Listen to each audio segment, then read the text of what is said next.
Music is a little bit distracting. Maybe I should turn it off.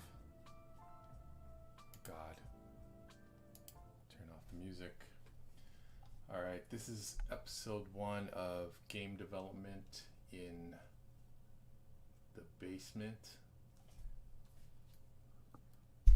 Just trying to get everything in order here. And in this episode, we are going to look at something called Godot Engine and see what I can make of it. This is going to be as raw as it gets. Turn this off.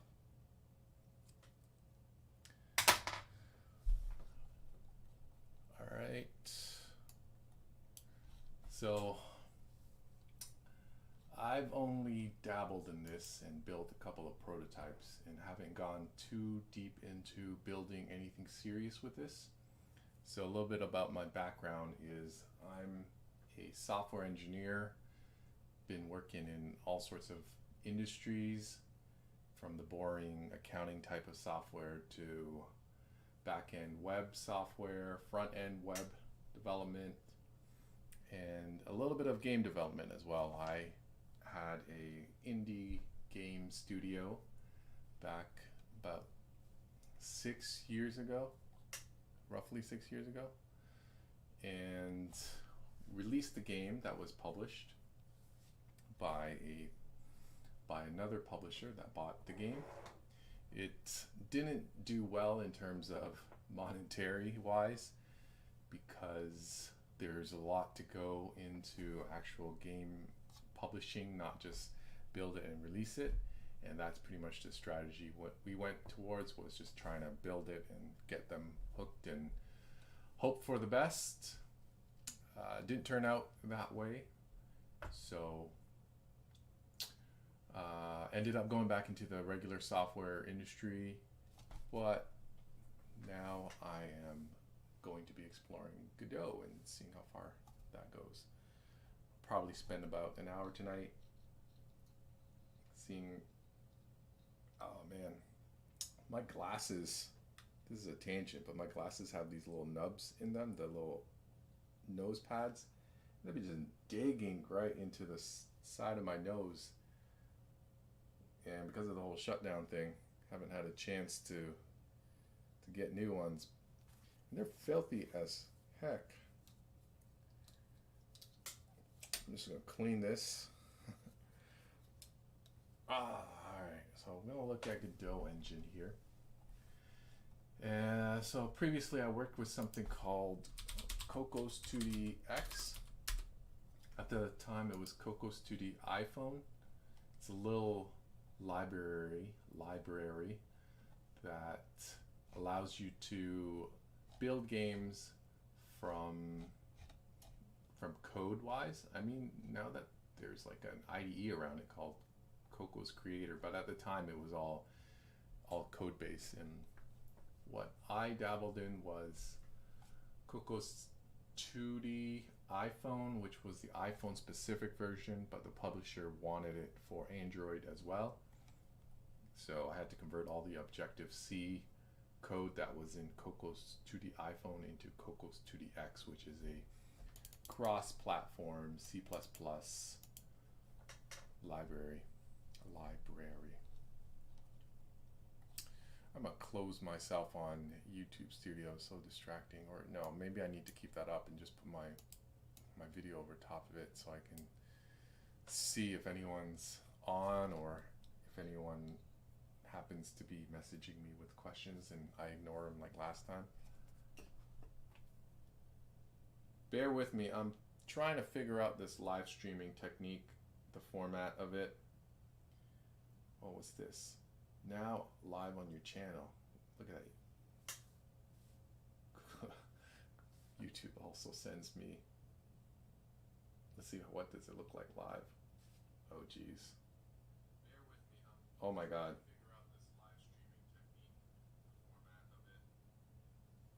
I'm like talking right from my phone. Well, that's cool. Man, I'm getting distracted. Is that me that just signed in? I think it counts me as the person that is another viewer. So where was I? I was going over the past experiences I had with game development, working with Cocos 2D-X, and it was cool and all, but oh yeah, that was me that was on there. I was excited that there was someone else. So Cocos 2D-X was the framework that I developed the game with, released it. There was a lot of actual code required to get things working. It didn't have a GUI, so it looked like that. Yeah, that's the real code. So let's switch it up into Godot Engine and find out what this is all about. So Godot Engine is fairly recent. I'm just gonna look up the Godot Engine. Yeah, this is so raw. I should probably get all this stuff ahead of time. Maybe I'll create a more condensed video.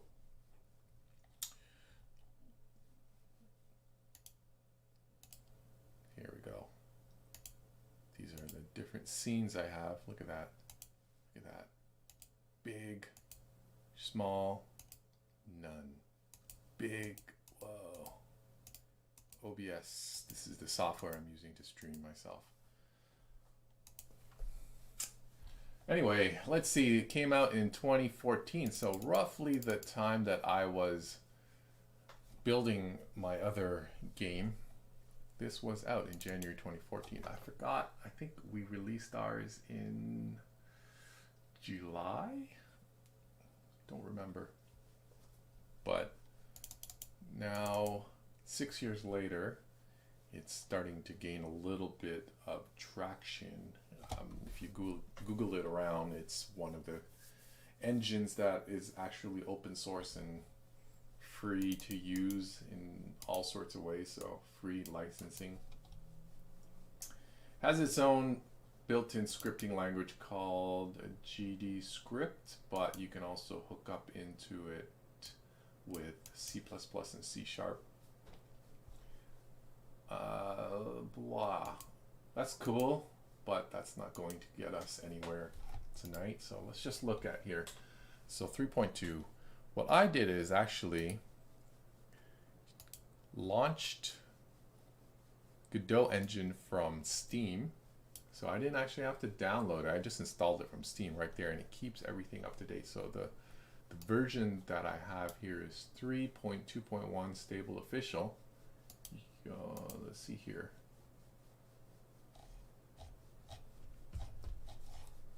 Yeah, you're gonna go on this journey as if you were me from scratch, just looking through the code. So I don't actually see anything about, oh, look at that, 3.2.2 is release candidate, so I guess 3.2.1 is the current production version.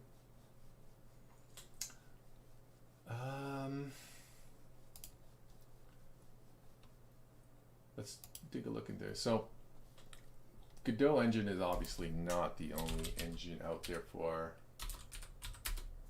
game development. There's also Unity 3D, or I guess now it's just called Unity.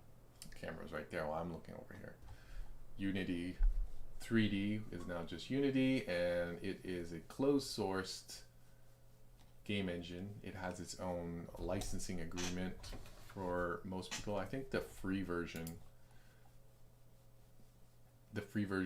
will allow you to build quite a bit, and you have to do things like put their logo on it. Actually, you know what? Let's take a look at Unity, since they are the alternative to the Godot Engine source code, or the Godot Engine open source game engine. Hello, concurrent viewer number 2. I'm just looking through the Unity store to see how much Unity is and what the different versions are, and comparing it with Godot Engine, which is the one that I'm sticking with for now, but it's good to see what the options are. So you got the business, which is like $300-400 a year per seat, so per person, which that's kind of expensive considering I am not a business. $200 per seat for larger scales, and the Pro is $1,800 a year per seat. What makes it Pro? You get technical support, this stuff, that's nice. And the individual, look at that. So if my game makes less than $100,000 a year, which almost everyone will be making that, like I'm pretty sure the game that I make is going to be less.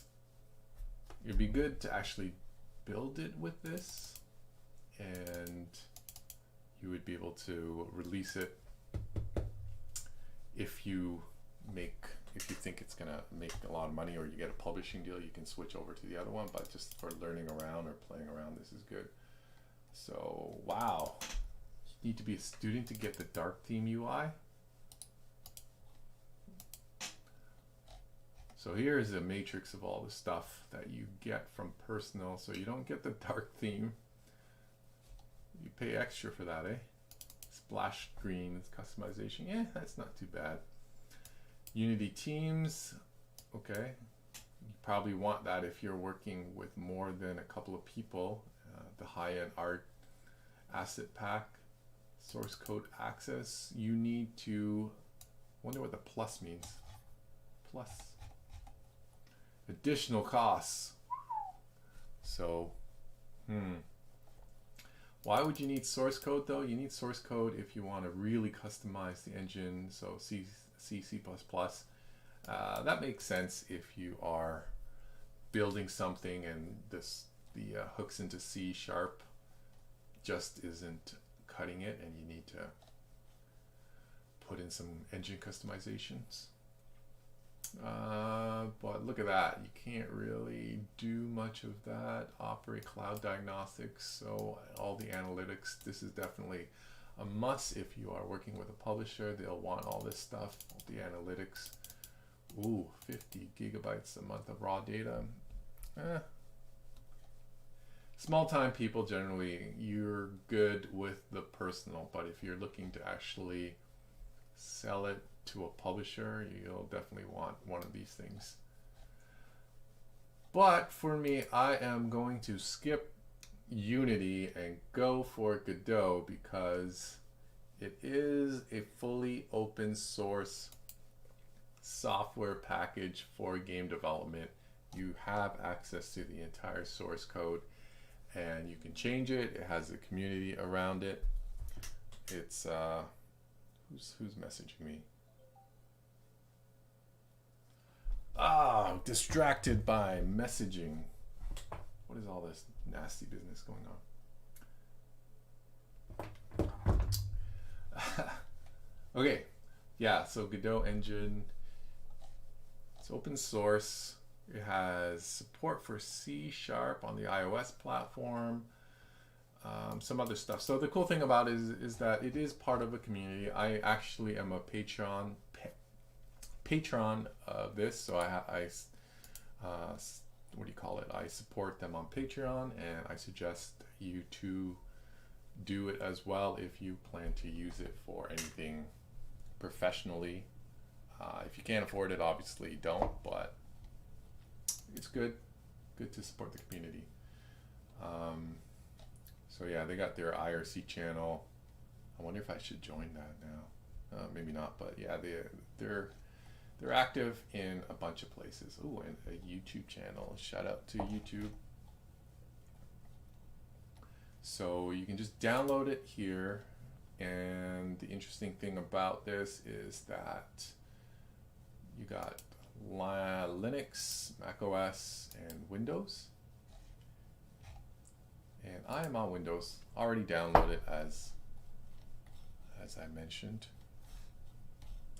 Where did it go? Okay, so I already downloaded it, and I'm picking Godot Engine for just more of a, I guess, what's the word? Kind of supporting the underdog in the situation, because they are a small,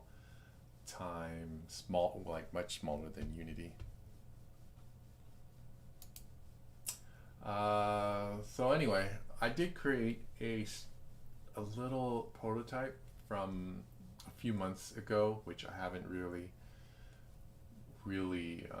gotten back to it for a while.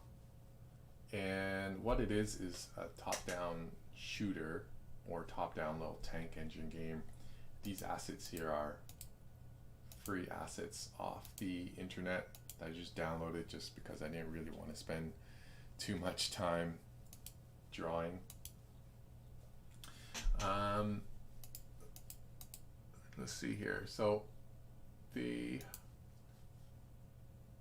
broken down into a couple of parts here. You got the node, which is the main scene. Got the tank body here. This is the tank body, which is another node. So it's actually a kinematic body, as stated over here. And there's a script attached to it. Man, this is really hard to talk and then also just try to think about code at the same time. That's just not something I usually do. When I'm looking at code, I just shut up and work. So yeah, this is weird doing the talking. Hopefully I get better at it, because it's going to be a weird experience for everybody. Like lots of awkward silences happen. Maybe I should put music on. Whatever, you're here to come watch this, not listen to music. So Godot Engine, I recommend pulling up the documentation. Let's look at the documentation here. So 3.2 branch, and they got a little, so yeah, go through this on your spare time. But I'm gonna try and remember what I've done in the past. We've got here the node, which is the main scene. What I've seen when people were building things in Godot is that they create a different scene for specific objects or specific, like, I guess, actors inside the game. In this case, the tank would have been a different scene, and possibly the barrels or the sand and the scenery is another scene in itself. But as a noob to Godot, what I did was I just went straight into it, not really thinking about how things were laid out, and then I just read about it a little bit later. Was that I put everything into one giant node 2D, which that's going to get really ugly over time. However, for just prototyping, I think there's going to be like a bunch of prototypes I create and throw away before I actually get to my real game. This one is just kind of learning how to set things up. So at the top here, there's like a couple of different modes that you can connect to. You can actually build 3D games inside Godot, and I was kind of flirting with that a little bit, just to, do I actually have any? No, I don't have anything. I actually, looks like I was in the process of putting things into different scenes for, like, so I have a tank scene here with the tank itself, and then like the script attached to it, but I haven't actually segregated that into things yet. So where I was going with this was that you can create games in 3D, because there's like a 3D perspective. There's 3D versions of the objects already here. We got the script mode, which allows you to look at the script. And if you see this, the script is actually very similar to Python in the way it looks, but there's a little bit of differences. The similarities is that everything, this white spaces matter, so anything indented means it's within a different scope.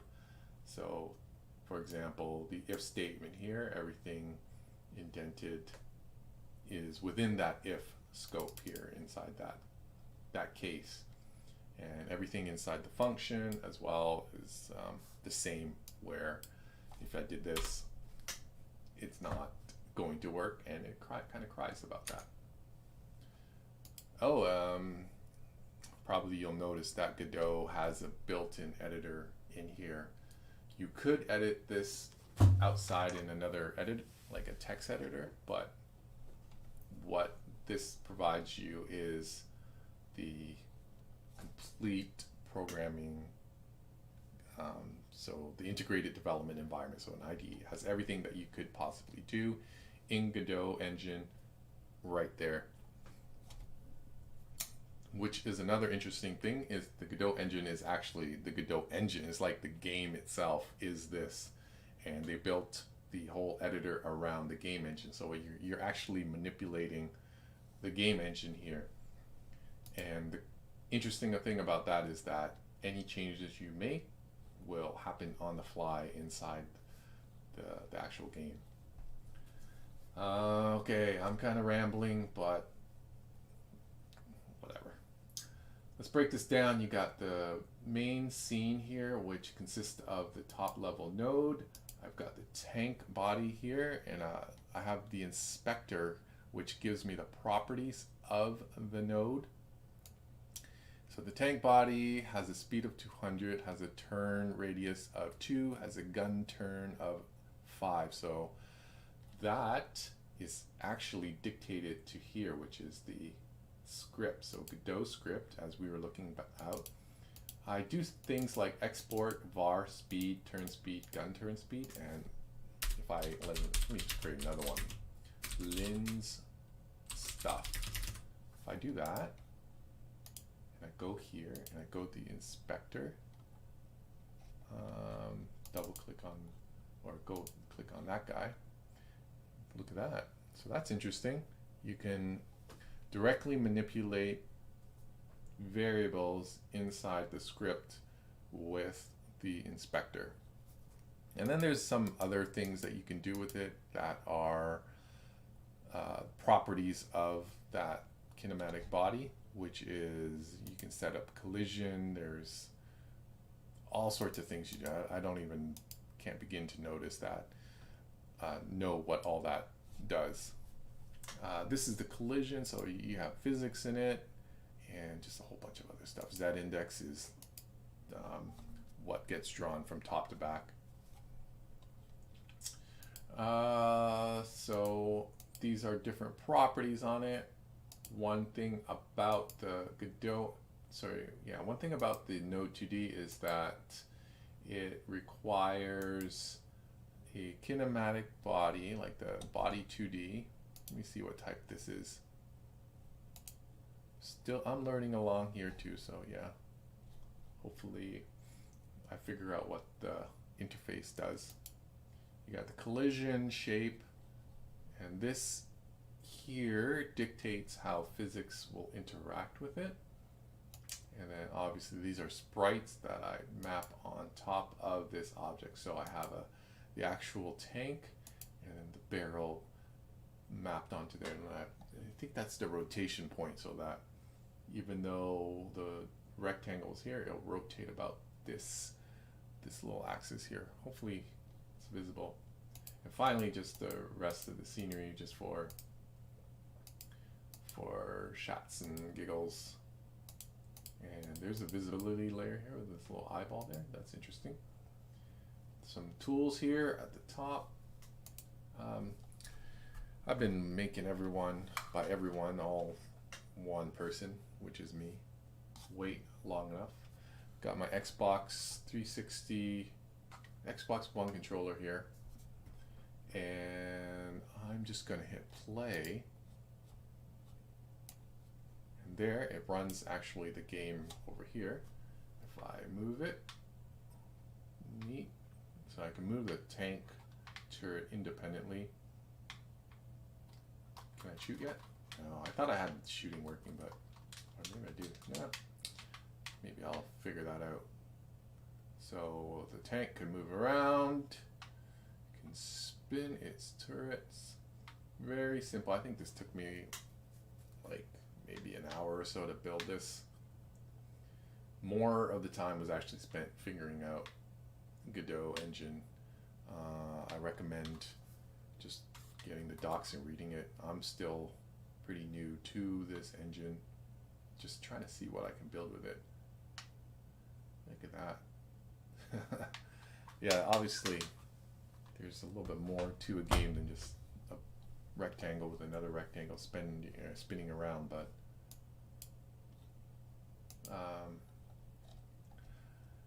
anyway, we have here, which is the script, and what it was doing is that this is called, as it says, whenever the node enters the scene. So as soon as the node gets drawn, it will be, this function gets called. So let me see if there's actually, what was the thing? Print. This is a test. If I run this now, this is a test. So yeah, this gets, ooh, error. Or is that can't open file? I don't know.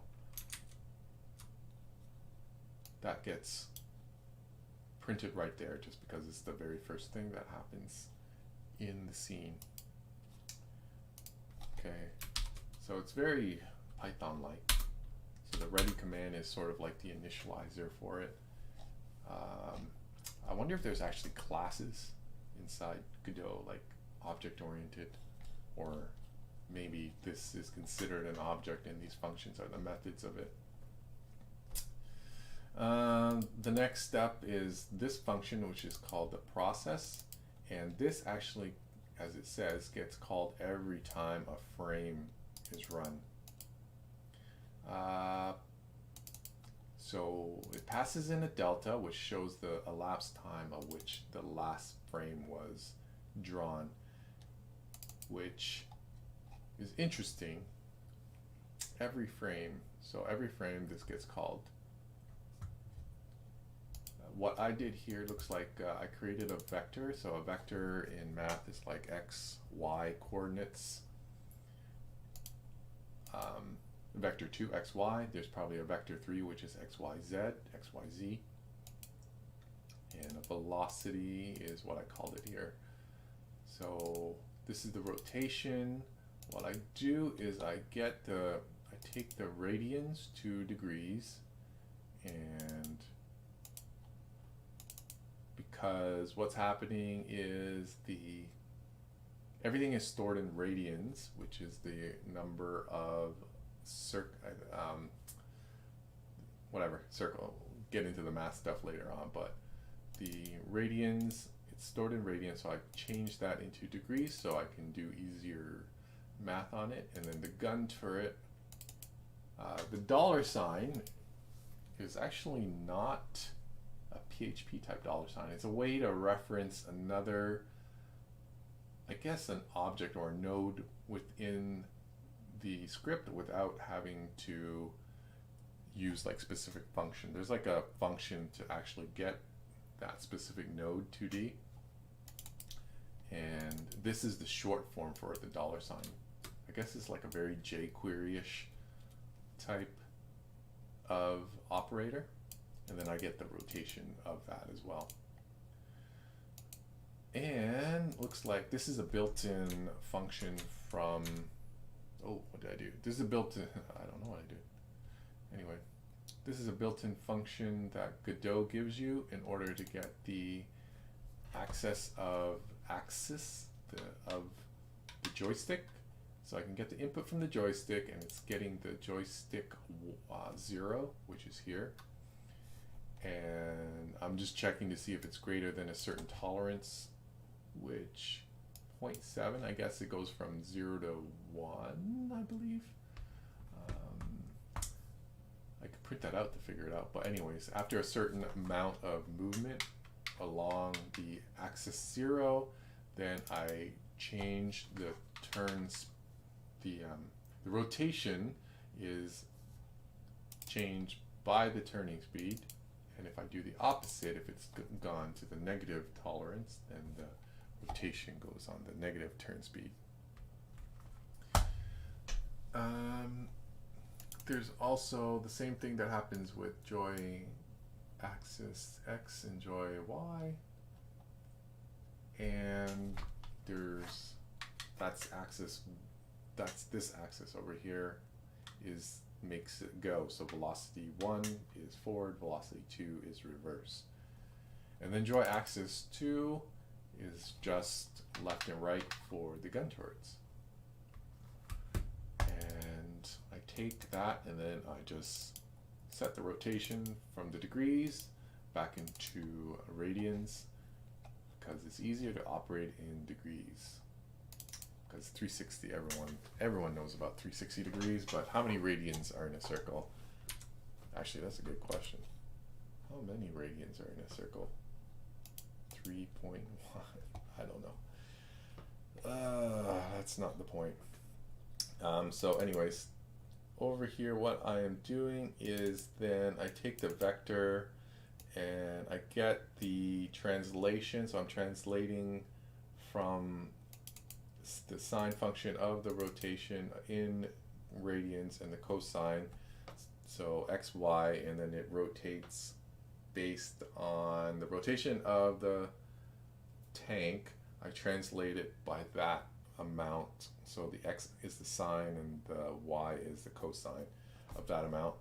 And then I normalize that because usually it'll give me something like 3 and whatever. So I normalize it to 1 unit and multiply it by the actual velocity I want it to go at. And the velocity is over here. So actually that's not the velocity per se, that's just like the direction more or less, but I guess I called it velocity as a quick and dirty way, and then the speed is the actual velocity here.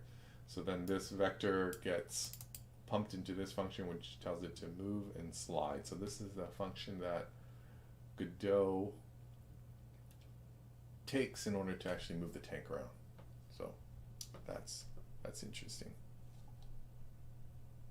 I have no idea what you're doing, but cool.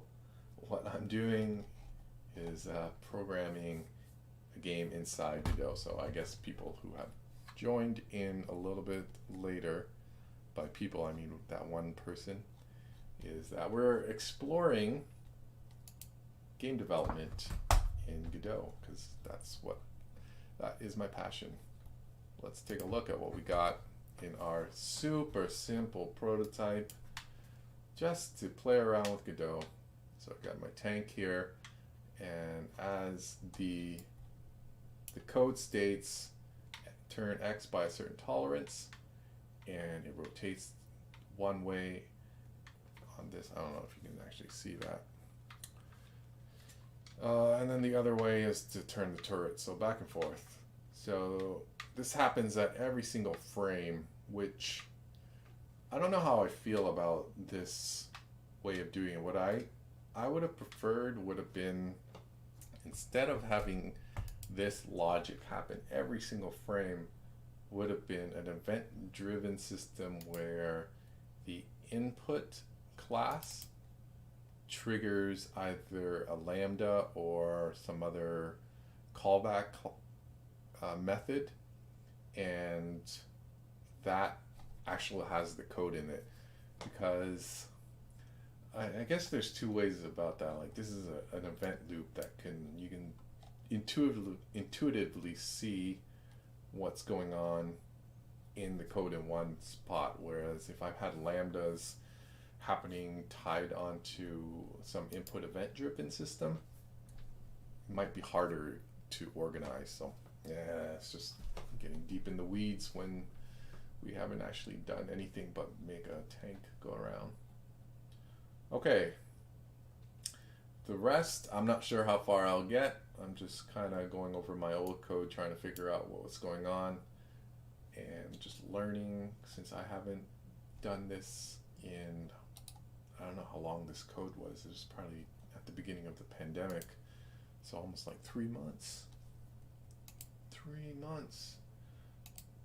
Okay, so I think the last thing that I wanted to do was try and get a bullet to shoot from from the tank. That would be actual interesting thing to happen. And I think I had some stuff actually here already.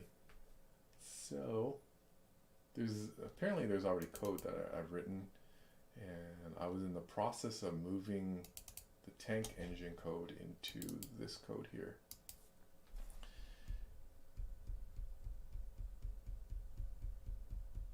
Oh, hey, yeah, it is interesting to see how, especially me, I'm not sure if I'm the typical developer. What I tend to do is just kind of really fumble around and push my way through whatever code, and there's a lot of frustration before I actually hit the breakthrough point. So for me, it feels like there's a lot of nothing that happens, a lot of reading, a lot of trying things, a lot of failing over and over and over, and eventually I get it, and that seems to work okay for me.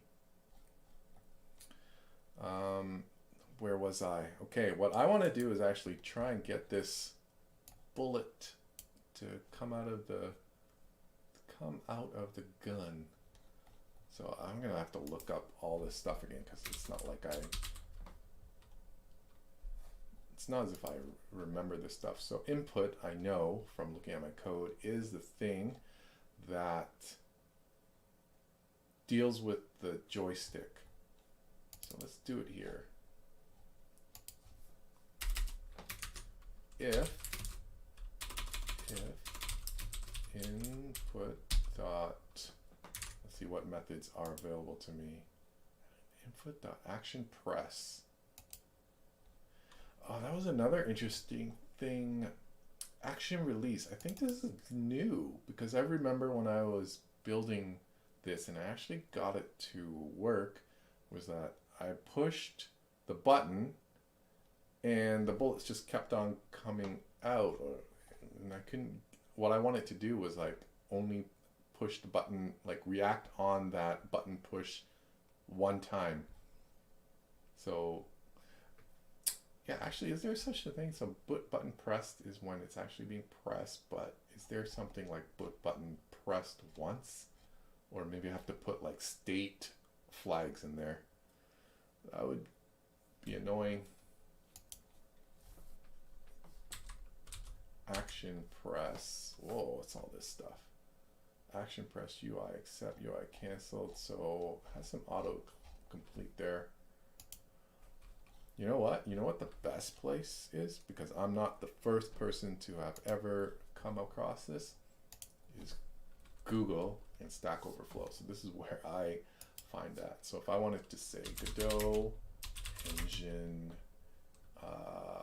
joystick press button. So get joy access. It's probably get joy something. Get joy vibration strength. What the hell? Why would I need that? I guess I actually know why I should say that. I'm pretty sure you need the vibration strength for something. Too quick to judge on something just because I don't have an actual use for it. That would be a little arrogant. So get joy name, joy axis, probably joy button string. What does this do? Does this have built-in documentation? Oh, look at that. You press control and click and it goes in there. Get button string receives a gamepad button from joystick list and returns equivalent name as a string. Joystick list. Button. Does this give me, it gives me a string, but oh, it just kind of gives me that. Let's see what happens. Let's see what happens. Joy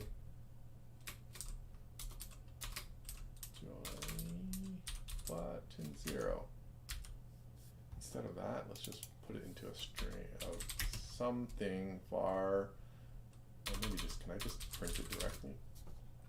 Is it two method? Just a one per, no. Whoa. Okay, I pressed the wrong thing to scale the UI.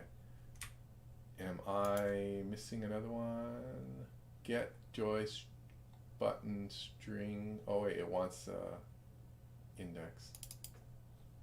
Man, for anyone that's probably who probably already knows Godot Engine, is probably just like, what the hell are you doing? What face button bottom? What? Okay, so that's what that does. It just tells me the text description of what that button is. So this doesn't actually do what I want it to do. So I'm gonna go back to this. I think I'm close here. Get joy. So get joy button string. That's what I did. So if get joy access gives me a float of the state of the joy button, there's gotta be index from string.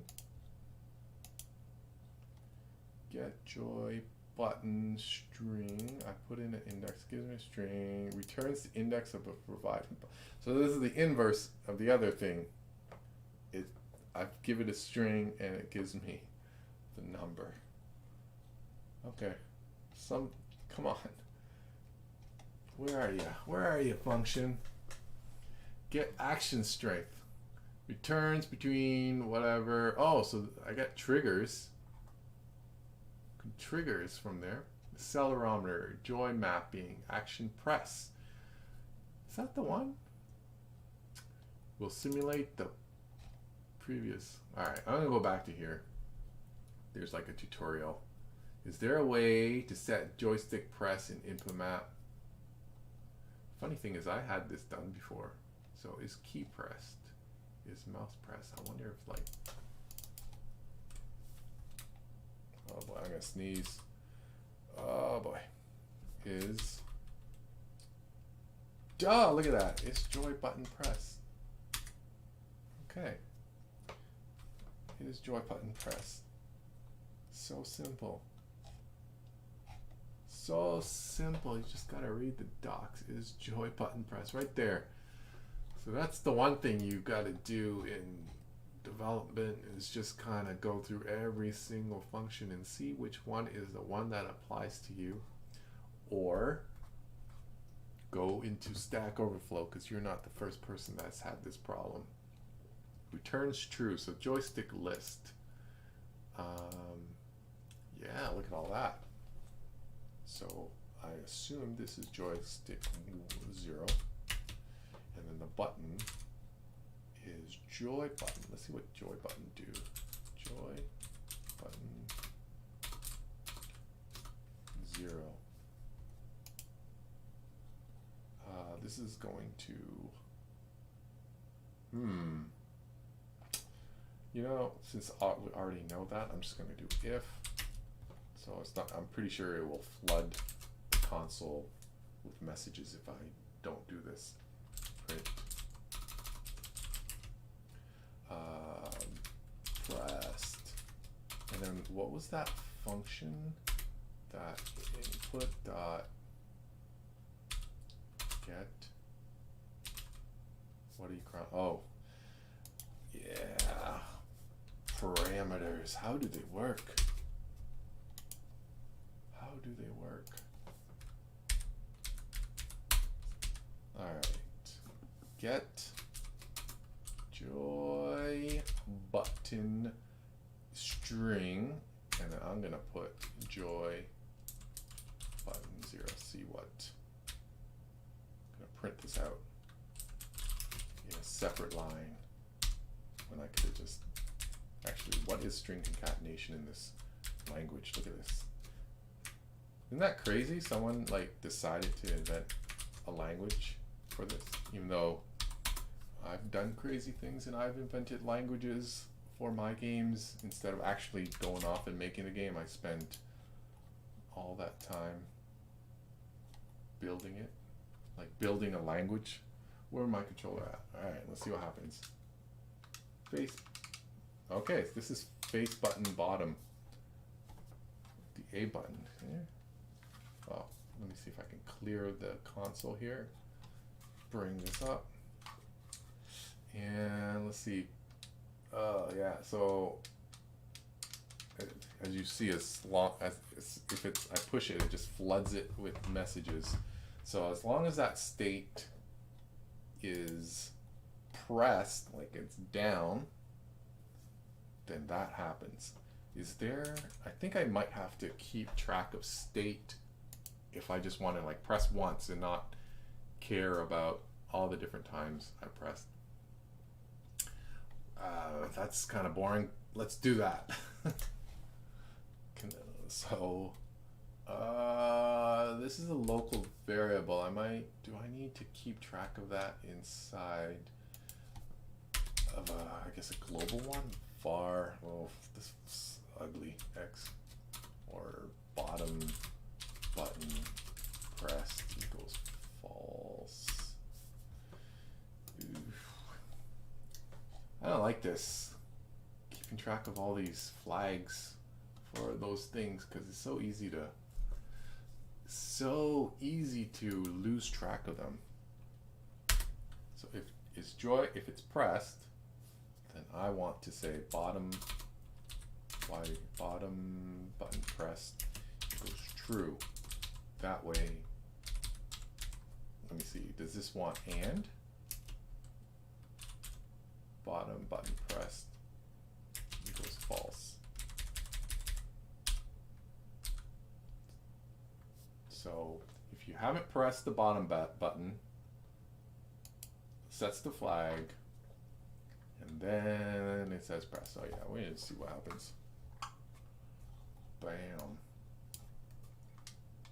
Yeah, obviously, once that flag gets set once, it's not going to accept any other inputs from it. So it needs to be reset once the button is released. There is a release thing, right? Yeah, is mouse, is joy button pressed. There is action just released. What? Why is it just? There's got to be a meaning of just. This is useful code run only once when action is pressed instead of every frame it's pressed. Hey, that would be useful for is joy button just pressed. Oh, I got a cough. Excuse me. Oh, I got some people. Hi. How much longer? Oh, in a few minutes. People want to eat Jamaican patties and stuff. Oh, my time is almost running up. So, all right, let's see what we can do here.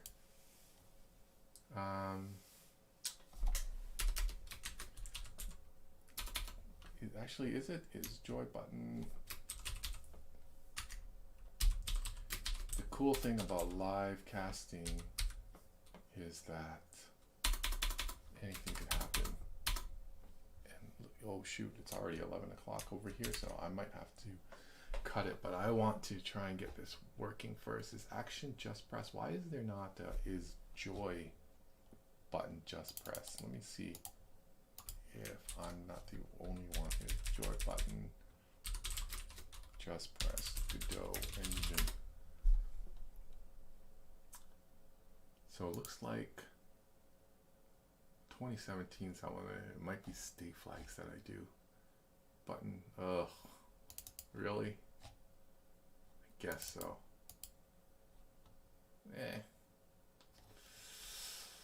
Okay. Is there a joy button release? If input is joy. Is there not a joy button release? Joy button. Is joy button pressed? Weird.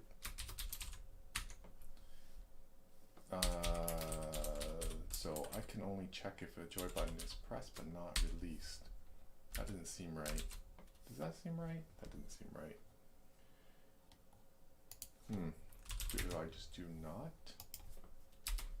Bottom. So I reset it once the flag, or do I do that? Why? What's it complaining about? Where's your error? There's a red line there, but it's not telling me It's not telling me what the error is. Or maybe I set a breakpoint? No. Why you error? Are you error? Oh, bot. What? Why didn't it not tell me? Oh, it told me over there after I compiled it. Okay. Do I need to do or not? Okay, let's run that. See what happens. There. Ah, there you go. So I just have to manage. I better get going. Yeah, you're right. Okay, we got to some point here. Continue it off on another time because people are hungry. So that was the re-intro of Godot Engine, and what I want to do is just kind of get to learning this a little bit more before I make another game. Like maybe learn it enough, not really become like a complete master at it, just because it's going to take too long to figure all that out, but just enough so that I can start building more complex games. But so the next step I actually want to do is build the gun to shoot, and then I'll be done with this prototype. That's pretty much as far as I want to get to this, and then go from there. So that's the end of the stream, and I gotta go because people be hungry, and bye.